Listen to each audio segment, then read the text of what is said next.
crack. I don't do it. Don't crack your knuckles. Hey there. Hello, how do you do? My name is Harry Wetzel. Thanks for coming. It's the 80s, darling. Yes, it is. It is smack in the middle of 1985, smack in the middle of the weekend. Right. And my good friend, the brilliant Leonardo from the Bartenders, the Eeyore of the Bartenders. He's the one who looks like an Eastern Bloc science professor, or perhaps a Vulcan without the pointy ears. Yeah. And he's real brilliant, and he's got a brilliant sweetheart, Kathy, and she's, also a brain box. We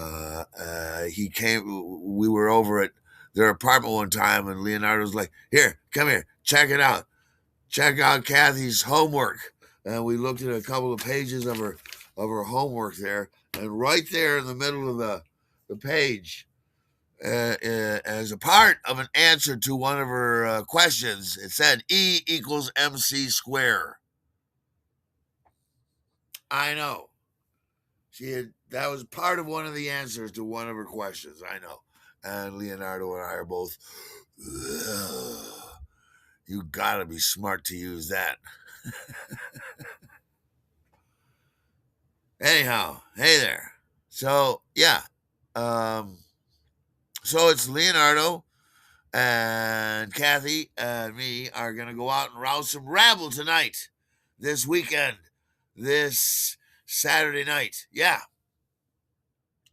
So after work, after the Winter Garden, we take the subway. We go down to Lower East Side here, and we roam around the neighborhood, and we eventually stop and get a drink. We're going to go to this bar here that has radio call letters as the name of the bar, and I can never remember what the name of the radio call letters are. WXLSMFT, QRWWWLOO.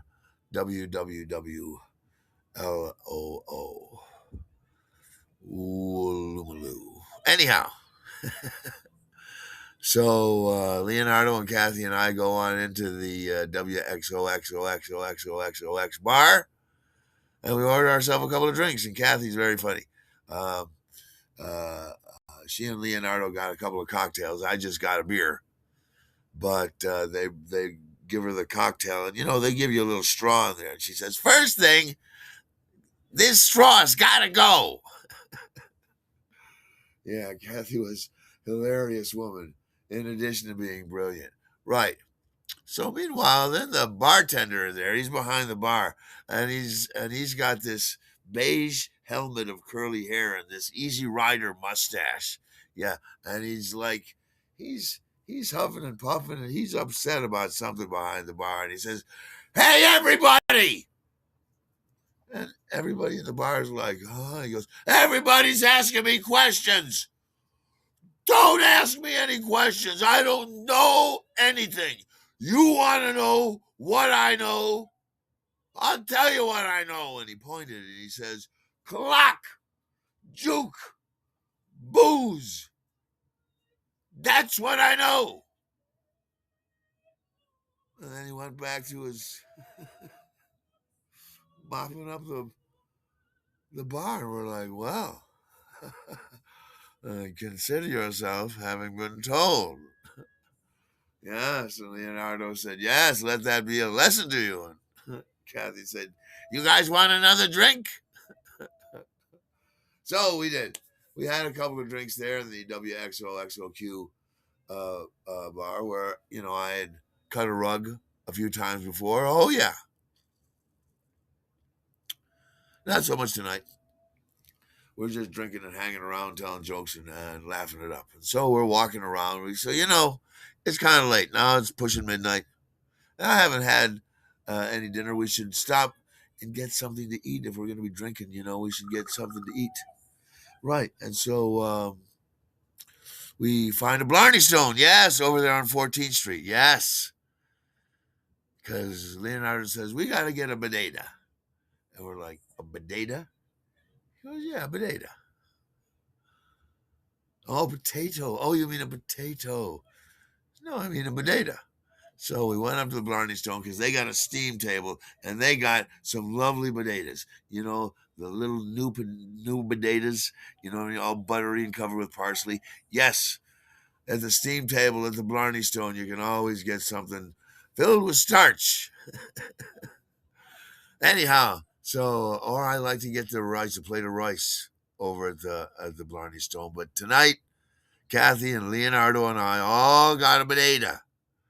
And it was very tasty with the parsley and butter. I felt much better after having a few potatoes. We all had another beer, and then we went out to with renewed energy, having eaten some potatoes into the world. And we're over there at 14th Street over by First Avenue. Yes.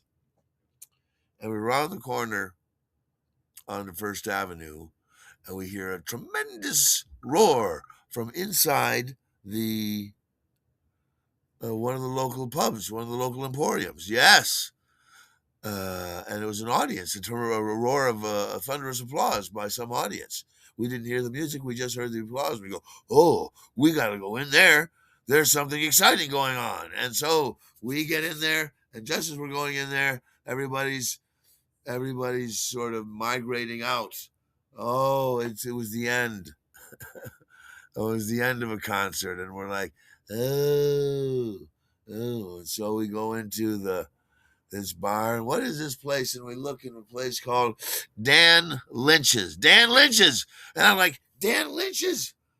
This is a fabled blues gut bucket venue where you gotta come and see some live music. We just missed some live music. That's all right. We got to come back when they're having live music, and we find out, no, it's not the end of the concert. It's just the band is taking a little break, and the band and the singer's taking a little break. So we're like, well, so we get ourselves a couple of drinks, and I get a cigarette there. Oh, it's the 80s, darling. Yes, we're smoking and drinking inside. Oh, yeah. And the whole place smells like stale beer and cigarette butts. Yeah, it's fantastic. The whole place smells like every person who's been in there's personal aroma and their personal scent and their perfume or whatever. Yes. And just something about that smoky, beery, peoply aroma that says this is a blues bar. And so we're hanging around there, and I say, this is where my friend Larry from Terre Haute, Indiana, he was telling us a story of how when he was at Dan Lynch's some years before, he and his friend Alice went up to the bar, and they were on Percodans apparently. Yes, I never had a Percodan, I know, but it's apparently it'll get you loopy. Right. So they had a couple of Percodans, and they go into Dan Lynch's, and Alice gets a martini, and the bartender puts it down, and she takes her martini, and she takes one drink, and she keeps on going. She goes all the way over, backwards, wham, right on her back. She gets up very gingerly, very daintily, very quickly, and with ladylike composure, she says, "Bartender, whatever did you put in my cocktail?"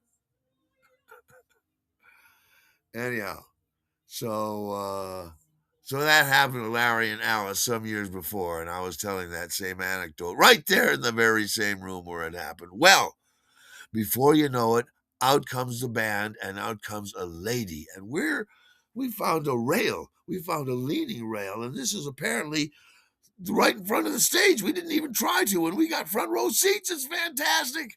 And this woman comes out. She is beautiful. She is Lovette Jackson. And she is great with child as she walks out onto the stage. The band take their place and they start playing. And this woman starts to wail. And before we know it, the place is filled back up with the people taking their break, and we are elbow to elbow, back to back, bottle to mouth. But Leonardo and Kathy and I are in the direct front row. watching Lovette Jackson give us her own personal concert. Everybody in the room got their own personal concert. That's how brilliant a performer she was. Oh yes. So she's singing and wailing and crooning and cooing and everything like that. At one point, she's singing directly to Leonardo.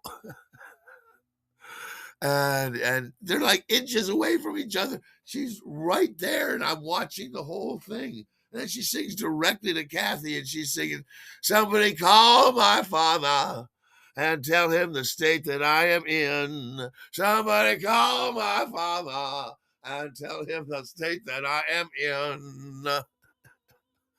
It was one of the amazing concerts that I had ever seen in my life.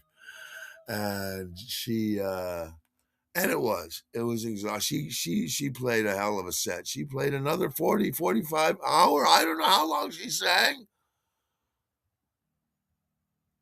But everybody was best friends. Everybody in the audience was best friends with each other by the time the concert was over. Yeah, she sang song after song after song. And it was just a beautiful, smoky, steamy, sweaty evening.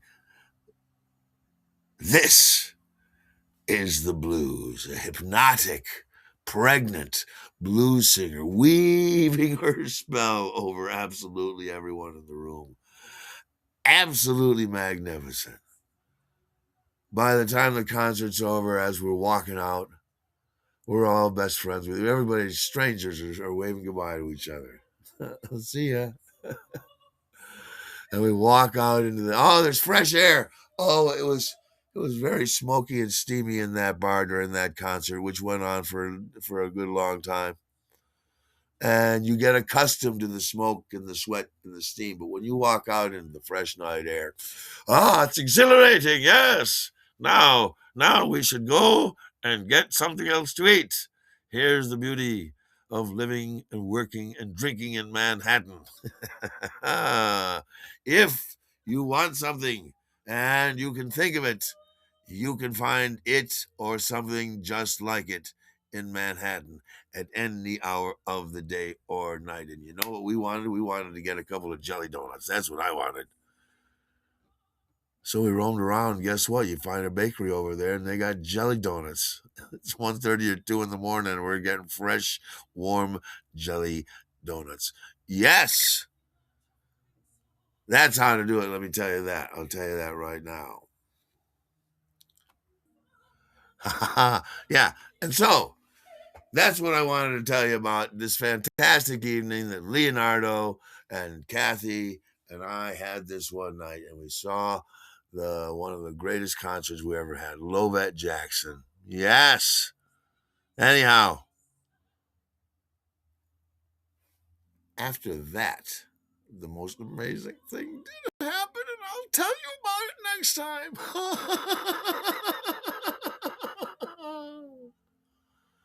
All right.